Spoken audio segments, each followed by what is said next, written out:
दर्शकों, SSR news 69 channel पर आपका स्वागत है। दर्शकों, आज हम आपके सामने लेकर आए हैं लड़ाई झगड़े में जो धाराएं लगती हैं, उन धाराओं के बारे में हम आपके सामने कुछ जानकारी शेयर करेंगे। क्यों लगती हैं, दंड क्या मिलता है और क्या क्या कारणों से लगती हैं, जिसमें कुछ महत्वपूर्ण धाराएं हैं। धारा 323, 324, 325, 506 और धारा 146 बलवा, जिसको बलवा भी बोलते हैं। ये बलमा नहीं है, ये बलवा है। लोग समझ ले बलमा। आजकल आन मिलो सजना वाला सिस्टम भी चल रहा है और बलमा वाला भी, आन मिलो बलमा वाला भी सिस्टम चल रहा है। तो महत्वपूर्ण धारा है यह, जिसको बलवा के नाम से भी प्रसिद्ध है। उसके बारे में भी हम आपको बताएंगे कि किन कारणों से यह लगती है, सजा क्या मिलती है अपराधियों को, और क्या आजकल बलवा का जादू चल रहा है बहुत ही ज्यादा। तो चले वीडियो शुरू करें। लड़ाई और झगड़े में कौन सी धारा लगती है? लड़ाई झगड़े में कई धाराएं लग सकती हैं, जैसे मारपीट की गंभीरता पर निर्भर करती है। जैसे आईपीसी की धारा 323 साधारण चोट के लिए, 324 खतरनाक हथियार से चोट के लिए, 325 गंभीर चोट के लिए, 504 शांति भंग करने के इरादे या उकसाने के लिए। यह धाराएं और 506 आपराधिक धमकी। वही अगर ज्यादा लोग शामिल हों और हिंसा हो तो 146 बलवा भी लग सकती है। और नए कानून में इससे जुड़ी धाराएं भारतीय न्याय संहिता BNS के तहत आ जाएंगी। इसलिए स्थिति के अनुसार अलग अलग धाराएं लागू होती हैं। परिस्थिति और स्थिति पर यह निर्भर रहता है कि कौन सी धारा किस जुर्म में लगेगी। यह कोर्ट डिसाइड करता है। आईपीसी भारतीय दंड संहिता की धारा 323 स्वेच्छा से चोट पहुंचाने के लिए दंड का प्रावधान करती है। मुख्य बिंदु हम आपको बताएं तो अपराध जानबूझकर शारीरिक चोट पहुंचाना, धक्का देना, मारना इत्यादि। इसमें जो सजा का प्रावधान है वह 1 साल तक की कैद और 1000 रुपए तक का जुर्माना या दोनों। ये नेचर पर डिपेंड करता है। उदाहरण के लिए बिना किसी उचित कारण के किसी को थप्पड़ मारना, धक्का दे देना या मामूली चोट आ जाना और व्यक्ति मेडिकल करवा लेता, पुलिस में कंप्लेंट देता है, तो उस पर यह धारा पुलिस लगा सकती है। संक्षेप में, अगर कोई व्यक्ति जानबूझकर किसी को चोट पहुंचाता है तो धारा 323 उस पर लागू होती है, चाहे चोट कितनी भी मामूली क्यों ना हो, चाहे थप्पड़ का निशान ही क्यों ना हो उसके मुंह पे। मेडिकल जांच के बाद यह धारा लग जाती है। भारतीय दंड संहिता आईपीसी की धारा 324 के तहत खतरनाक हथियार या साधनों से स्वेच्छा से चोट पहुंचाना 3 वर्ष तक का कारावास, जुर्माना या दोनों भी लग सकते हैं। सजा भी और जुर्माना भी। यह गैर जमानती, नॉन बेलेबल, इसमें जमानत नहीं मिलती है। यह जज पर निर्भर करता है और जो इसके संज्ञेय है अपराध, जिसकी सुनवाई कोई भी मजिस्ट्रेट कर सकता है। मुख्य बातें: अपराध खतरनाक हथियारों से अपराध किया गया हो, जैसे छुरा, बंदूक, आग, विस्फोटक या ऐसे साधनों से, जैसे गर्म पदार्थ, विषैले पदार्थ, जानबूझकर चोट पहुंचाना जिससे गंभीर चोट लगने की संभावना हो। सजा इसमें 3 साल तक की सजा और जुर्माना या ये दोनों भी लग सकते हैं और इसमें सजा बढ़ भी सकती है। जमानत, यह गैर जमानती, नॉन बेलेबल धारा है। सुनवाई कोई भी मजिस्ट्रेट इसकी सुनवाई कर सकता है, ट्रायल कर सकता है। भारतीय न्याय संहिता BNS नए कानून के अनुसार। अब हम आपको BNS का मतलब बताते हैं। भारतीय न्याय संहिता जो भारत की नई आपराधिक संहिता है, जिसने औपनिवेश काल की भारतीय दंड संहिता IPC का स्थान लिया और जुलाई 2024 से यह लागू हो गई है। BNS भारतीय न्याय संहिता 2024 से यह लागू है। सजा भारतीय न्याय संहिता BNS की धारा 324 के तहत सजा 6 महीने से 5 साल की हो सकती है, जो अपराध की गंभीरता पर निर्भर करता है। IPC की धारा 325 के अनुसार धारा यदि कोई व्यक्ति किसी दूसरे व्यक्ति को स्वेच्छापूर्ण वॉलेंटरी यानी खुद की इच्छा से किसी भी प्रकार की गंभीर चोट पहुंचाता है, ऐसा अपराधी करने वाला व्यक्ति IPC धारा 325 के तहत मुकदमा दर्ज होगा और कोर्ट में रजिस्टर्ड होगा। धारा 325 के तहत गंभीर चोट क्या है?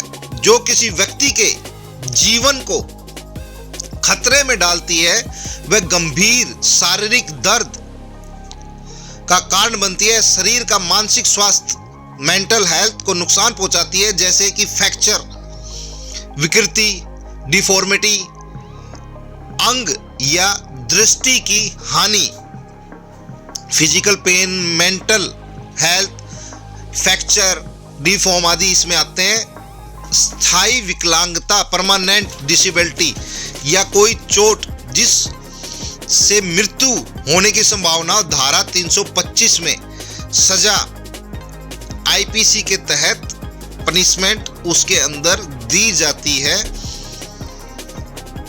यदि आरोपी न्यायालय द्वारा दोषी पाया जाता है तो IPC 325 के तहत दोषी व्यक्ति को 7 वर्ष तक की कारावास, इम्प्रिजमेंट व जुर्माने से दंडित किया जाता है। यह क्राइम को देखते हुए ही दिया जाता है। भारतीय दंड संहिता IPC की धारा 504 की बात करते हैं। अब शांति भंग करने के इरादे से या जानबूझकर अपमान करने से संबंधित है यह धारा। यह धारा भारतीय न्याय संहिता की धारा 352 के तहत भी आती है और यह एक जमानती और असंज्ञेय अपराध है। इसमें अपराधी को जमानत भी मिल सकती है 504 धारा के तहत। अब आता क्या है इसमें? जानबूझकर अपमान, इंटेंसली इंसल्ट, किसी व्यक्ति को जानबूझकर नीचा दिखाना या उसके मान सम्मान प्रतिष्ठा को ठेस पहुंचाना, यह धारा 504 में शामिल है। आपत्तिजनक शब्दों या व्यवहार करना, उकसाने का इरादा, प्रोवोक करना, यह अपमान इस इरादे से भी किया जाता है कि सामने वाला व्यक्ति भड़क जाए और वो प्रोवोक हो जाए और कुछ हिंसात्मक गतिविधि कर दे। शांति भंग करने की संभावना, ब्रीच ऑफ पीस, अपराधी यह जानता है या जानती है कि उसके कृत्य से सार्वजनिक शांति भंग हो सकती है। सजा का प्रावधान, कारावास 2 साल का और जुर्माना भी लगता है इसमें, या दोनों भी इस सजा में दिए जा सकते हैं। मुख्य बिंदु यह सिर्फ अभद्र भाषा नहीं बल्कि इरादे से जुड़ा मामला है। इंटेंशन क्या रही उस व्यक्ति की। भारतीय न्याय संहिता 2023 BNS में इस धारा 352 के तहत रखा गया है। यह जमानती है, आरोपी जमानत पर छूट सकता है और गैर संज्ञेय पुलिस बिना वारंट के इसके अंदर गिरफ्तारी नहीं कर सकती। 352 के धारा के अंतर्गत पुलिस को वारंट लेकर ही अपराधी को गिरफ्तार करना होगा अगर यह धारा अपराधी पर लगी है। यह एक समझौता योग्य अपराध है, यानी पीड़ित और अपराधी अदालत में समझौता कर सकते हैं, कॉम्प्रोमाइज कर सकते हैं, अगर एक दूसरे की विलिंग हो, दोनों इसमें कॉम्प्रोमाइज कर सकते हैं। उदाहरण के लिए यदि कोई व्यक्ति किसी को जानबूझकर भरे बाजार में अपमानित करे, यह जानते हुए कि इस व्यक्ति हिंसक हो सकता है या मारपीट कर सकता है, तो यह धारा 504 के तहत आपराधिक मानी जाती है।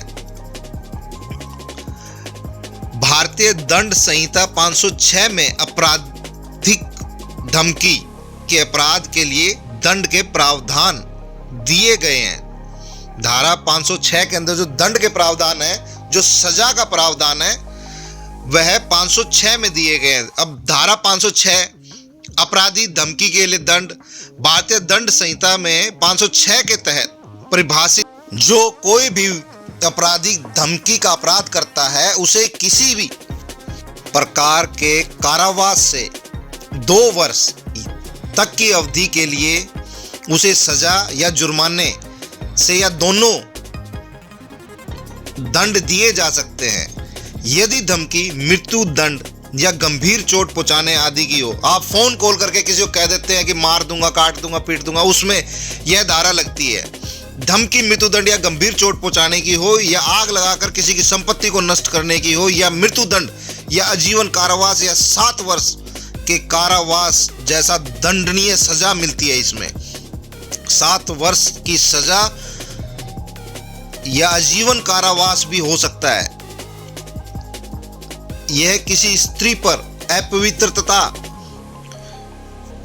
मिसबिहेव के आरोप में भी यह धारा लगती है। उसे 7 वर्ष का कारावास या जुर्माने दोनों में दंडित किया जाता है। आईपीसी की धारा 503 के तहत भी इसे परिभाषित किया गया है, इसे आईपीसी में भी रखा गया है।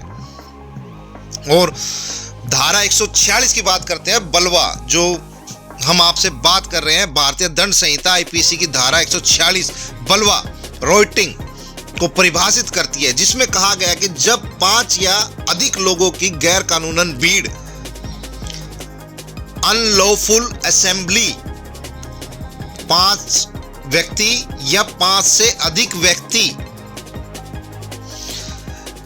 जिसको भीड़ माना गया है, इसमें अपने उद्देश्य की पूर्ति के लिए बल या हिंसा का प्रयोग करती है, तो उस भीड़ का हर सदस्य बलवा का दोषी माना जाता है।